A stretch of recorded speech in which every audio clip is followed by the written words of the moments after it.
السلام علیکم دوستانو، امید لرم چې تاسو به راته ټول روغ او جوړ اوسئ.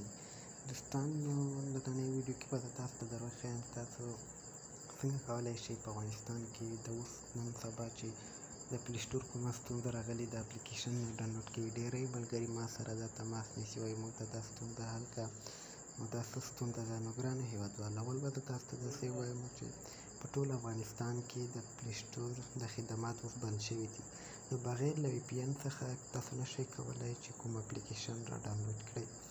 دوستانو، ویډیو ډېره نه کټوم، راځئ چې یو وی پی این هاوس کنیکټ کې که کار یې ونه کړو، په ذمهوارۍ سره به انشاءالله تاسو هر اپلیکیشن ډاونلوډ کولی شئ. نو راځم دوستانو ویډیو ته، ویډیو ډېره نه کټوم. دوستانو، اول به تاسو داسې وکړئ چې پلی سټور ته ولاړ شئ. پلی سټور ته راغلی که نه، دلته به ولیکئ ټماټو وی پی این. ټماټو دلته اول سر کې راغی دوستانو، دا وینئ دوستانو، همدا وی پی این دی. ښه دوستانو، تاسو به داسې خلاص کړئ. دوستانو، دا وینئ ما اپډیټ کړی نه دی. ښه تاسو به کولی شئ اوس په دا وی پی این دلته راشئ. دا وی پی این ما ډاونلوډ کړی دی، اول ځانه تاسو کولی شئ د پلی سټور څخه یې ډاونلوډ کړئ.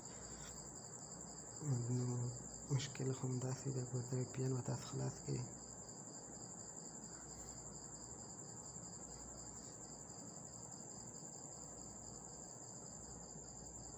ګورئ دوستانو، دا وینئ دا وی پی این کنیکټ شو. ښه دوستانو، دا وینئ وی پی این کنیکټ کېږي، لا بیا دی چې کله 100% ته ورسېږي دا بالکل کنیکټ شو، پرې کنیکټ شو. دوستانو، دلته ما تاسو ته در ونه ښودل دا به تاسو له کوم هېواد سره کنیکټ کوئ. دلته به وګورئ یونایټډ سټیټ سره به کنیکټ کړئ. ښه او دا وی پی این به بالکل کنیکټ شي او تاسو به هر اپلیکیشن ډاونلوډ کولی شئ.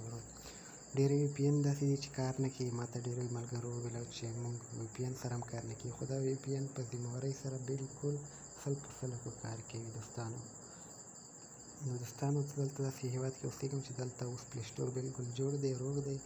نو که پلی سټور افغانستان کې وای نو تاسو ته به ما ویډیو جوړه کړې وای. نو دوستانو، که ویډیو مو خوښه شوې وي د خپلو ملګرو سره ضرور شیر کړئ او زموږ مایل ټیکنیکل چینل هم درسره سبسکرایب کړئ. بالکل موږ نوی فعالیت شروع کړی دی. انشاءالله زما کورسونه شروع کړي، دلته هره نوې ویډیو به له تاسو سره شریکوم. انشاءالله زموږ چینل ته سبسکرایب کړئ.